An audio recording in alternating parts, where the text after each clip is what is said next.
جربت لها طرق كتير جدا، ما لقيتش احلى ولا انجح ولا اظبط من الطريقه بتاعتي. مهما بلف وبدور على طرق وبجرب عشان اشوف طريقه احلى من الطريقه اللي انا بعملها او اللي انا معتمداها بقالي سنين، والله يا جماعه ما بلاقي. الطريقه دي مثاليه جدا لكيكه الرواني، مظبوطه ظابطه مش طبيعيه. العسل او الشربات بتاعها مظبوط جدا، مستحيل انك تجزعي مهما كلتي منها. حته هتجر حته، ممكن تاكلي الصينيه وانت قاعده والله من حلاوتها. زي ما قلت لك الشربات بتاعها مظبوط بالملي. جربي طريقة الرواني دي وان شاء الله هتعتمديها زي كده، ومش هتفكري انك تغيريها او انك تجربي طرق تانية، لان زي ما قلت لك دي احلى وانجح طريقة لكيكة الرواني. شايفين ارتفاعها بسم الله ما شاء الله حلو جدا، لونها فاتح قوي، عمرها ما هتفرول منك. بصوا القطعة اللي انا هاخدها بالشوكة، لو الطريقة دي مش ناجحة هتلاقيها اول ما تحطي شوكة فيها هتلاقيها فرولت. لا بالعكس مظبوطة جدا، وزي ما قلت لك مستحيل انك تجزعي منها. الشربات بتاعها مظبوط جدا جدا. يا ريت ما تنسيش تحطي اللايك، ولا اول مرة بتشوفينا انا اسمي سعاد. ويلا بينا نسمي بالله ونصلي على الرسول ونبتدي الوصفه بتاعتنا. اللهم صل وسلم وبارك عليك حبيبي يا رسول الله. هنعملها في الخلاط. اول حاجه هنحط 4 بيضات بدرجه حراره المطبخ، وطبعا عليهم فانيليا. عندي هنا كوبايه الا ربع من السكر، وهضربهم بقى كويس جدا مع بعض لغايه ما الخليط بتاعي لونه يفتح تماما والسكر كله يدوب معايا. ولازم نتاكد ان السكر داب كويس جدا. شايفين لونها بقى فاتح ازاي؟ كده تمام قوي. دلوقتي بقى هنضيف معايا بقيه المكونات. هنحط نص كوبايه من الزيت، وكوبايه من الزبادي، مش اللي هي الكوبايه بتاعه السوبر ماركت او الكوبايه العاديه البلاستيك، لا كوبايه من اللي هنعاير بيها بقيه المكونات. دي خدت تقريبا معايا كوبايه ونص او كوبايتين الا ربع من علب الزبادي اللي هي الكبيره دي. تمام كده. هضربهم بقى كويس قوي مع بعض. ودلوقتي الخليط السائل معايا بقى جاهز. هنحط بقى المكونات الجافه. معايا كوبايه من الدقيق السميد، وكوبايه من الدقيق الابيض، وطبعا لازم نخله كويس. وعندي هنا نص كوبايه من جوز الهند الناعم، وظرف البيكنج باودر هنحطه كله. ده بيكون وزنه حوالي 16 جرام. ومعايا هنا ذرة صغيرة من الملح. هخلط بقى المكونات الجافة كويس كده مع بعض.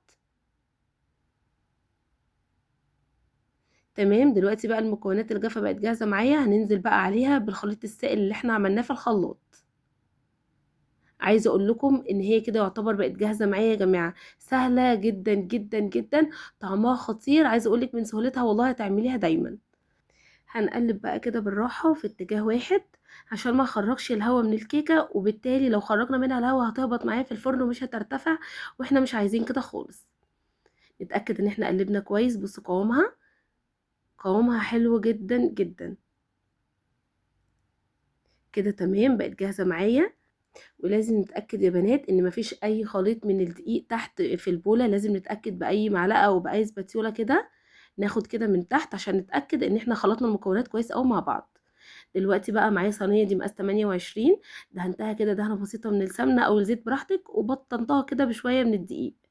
تمام. هنزل بقى بخليط الكيكه كله فيها. عايزه اقولك الصينيه المقاس ده حلو جدا. لو حابه ارتفاعها يكون اعلى من كده هتقدري تصغري الصينيه، لو حابه ارتفاعها يكون اقل من كده هتكبري الصينيه شويه، لكن انا بالنسبه لي المقدار ده حلو جدا على صينيه مقاس 28 بصراحه. زي ما شفتوا ارتفاعها في اول الفيديو كان حلو جدا. هنخبطها بقى كده خبطتين 3 عشان نتأكد ان هي الهواء اللي فيها كله طلع منها كده، وما يبقاش فيها اي فراغات او مسامات هتبقى واسعة. هدخلها الفرن على درجة حرارة 180. هتقعد حوالي نص ساعة بالظبط. هنختبرها بأي ستيكس او بأي سكينة، لو طلعت نضيفة من غير عجين يبقى تمام وهنطلعها. هنا بقى هنعمل الشربات. عندي كوباية من السكر، عليهم كوباية ونص من المية، وعليهم عصرة ليمون، وهرفعهم على نار متوسطة يغلوا. هنحسب 7 دقايق من بداية الغليان، يعني أول ما تبتدي تغلي نحسب 7 دقايق بالظبط ونصفي عليها يا جماعة.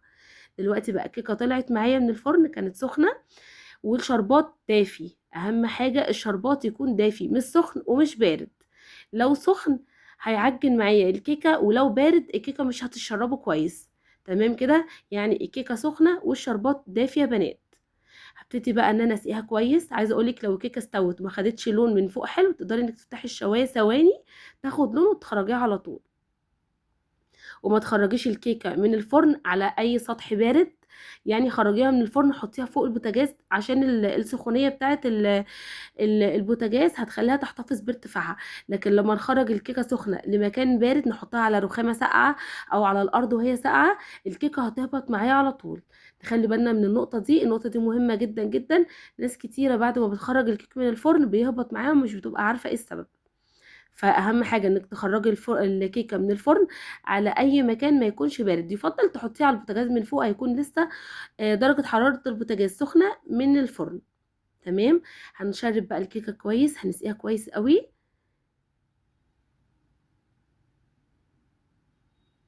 المهم انك تسقيها وتاكدي ان كل جزء في الكيكه اخد من الشربات، والمقدار الشربات ده كويس جدا على الكيكه، يعني هتسقيه كله مش هتخلي منه اي حاجه باقيه.